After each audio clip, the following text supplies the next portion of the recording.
This session will identify 12 red flags to be on the lookout for to detect fraud and corruption in contracting and procurement. These occurrences are often referred to as bid rigging. My name is Charles Piper. I'm a licensed private investigator, certified fraud examiner, and owner of Charles Piper's Professional Services. Prior to opening my company, I served for over 30 years in law enforcement.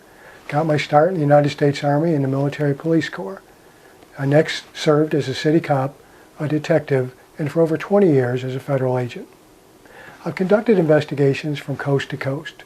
Those investigations have identified wrongdoers, identified additional information, and resulted in the recovery of millions of dollars. Next, I will be providing you with a presentation which I hope serves your needs. Teddy Roosevelt once said, "A man who has never gone to school may steal from a freight car, but if he has a university education, he may steal the whole railroad."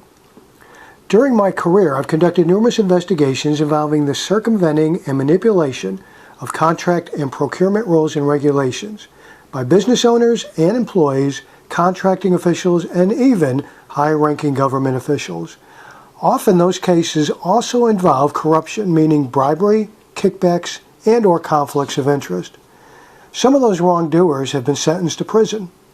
Many have had to pay high-dollar penalties and/or restitution. Some lost their jobs. Some of the companies and individuals have been suspended or debarred from government programs. Many became embarrassed and felt disgraced after others learned of their wrongdoing. And many of the affected entities or organizations needlessly lost money and/or their reputation because of the greed of a few. Before we get started, I want to emphasize that it is understood that the majority of professionals, including those who work in the contracting arena, are hardworking, honest, and follow rules and regulations. But for now, let's turn the page to learn about some of the schemes used by others. Red flag number 1, repeat awards to the same entity. This one is the easiest to detect, but the most important question is, why are contracts constantly awarded to the same entities? Check the contract files and see if several quotes or bids were obtained from different vendors before the contracts were awarded and why other bidders were excluded. Red flag number 2, competitive bidder complaints and protest. Complaints often have validity. Granted, some people complain about everything and think they are always getting treated unfairly, but you know what? Sometimes they are right. Take all complaints and protests seriously. Also, if one losing bidder makes a complaint, you might want to contact the other losing bidders too to find out what they know or suspect. Red flag number 3, quality and quantity complaints. If complaints are consistently and constantly received against an entity or vendor for not delivering what was asked for, maybe there's more to it than just those complaints.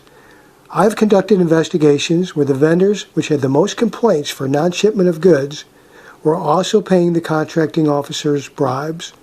So if you receive numerous complaints about the quality or quantity of services products delivered, don't rule out that there might also be some shenanigans going on in the contracting office which awarded those same contracts.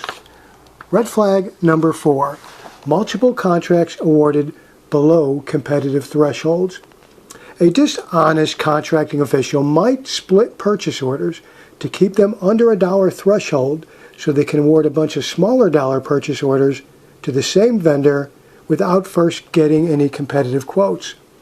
Often the smaller dollar purchase orders draw little attention because they're considered small dollars, but collectively those small orders can add up to millions of dollars. If you see this, don't rule out that a dishonest contracting official might be receiving bribes, kickbacks, gratuities, or even have a personal or financial interest in the contract award. Factually, this is sometimes done by the most respected and longest tenured employees in the facility. Red flag number 5, abnormal bid patterns.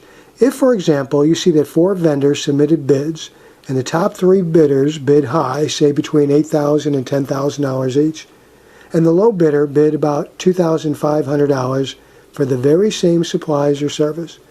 You need to make sure that the low bidder intends to provide the same quality as the other three bidders. Red flag number 6, questionable bidder. Using that same example, it could also be that the top 3 bidders have conspired to submit similar inflated bid prices, and 2 of the 3 are just complimentary bids to make everyone think the prices are reasonable. And it could be that the 3 high bidders never expected an honest contractor to bid the real price of $2,500. In other words, the vendor who bid $2,500 might be the honest one, and the other 3 are crooked. Red flag number 7, agent fees. Many entities utilize agents or consultants to help them put their bids together, and their contract includes the listing of agent fees. What you're going to want to know is, who is the agent, what have they done, or what will they do to earn the fee? And is the fee reasonable? Red flag number 8, awards to the non-lowest bidder. Price is not always the determining factor when awarding contracts. Many contracts are awarded on a best value basis, but every once in a while, you will find that contracting officials intentionally kick to the curb a good contractor just because they were not in favor with the contracting officials. Sometimes this can cost the employer or organization which awards the contracts millions of dollars which they did not need to pay. Red flag number 9, contract scope changes. Once in a while, you might find that work was added to an existing contract that had absolutely nothing to do with the original work contracted for. Like if vendor number 1 had a contract to supply widgets, and then the contracting officer added some more work to the contract, telling vendor 1 to also build a storage building to store the widgets. Stuff like that's completely out of scope with the original contract, and that should definitely be scrutinized. Red flag number 10, numerous post-award contract change orders.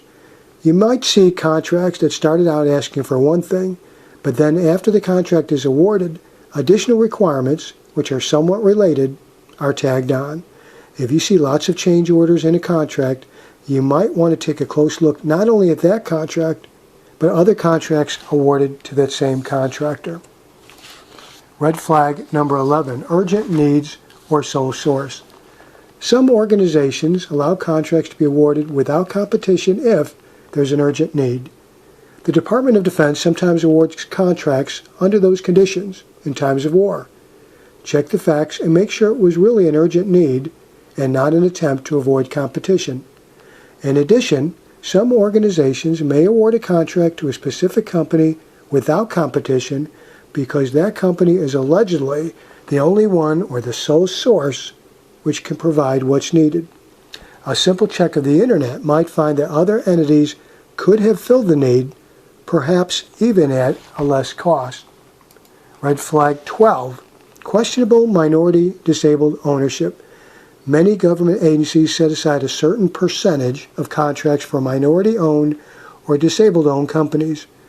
Reports have been written indicating that some of those businesses are not owned or operated by minorities or disabled personnel, and they're just subcontracting out the contract work instead of abiding by the specific rules.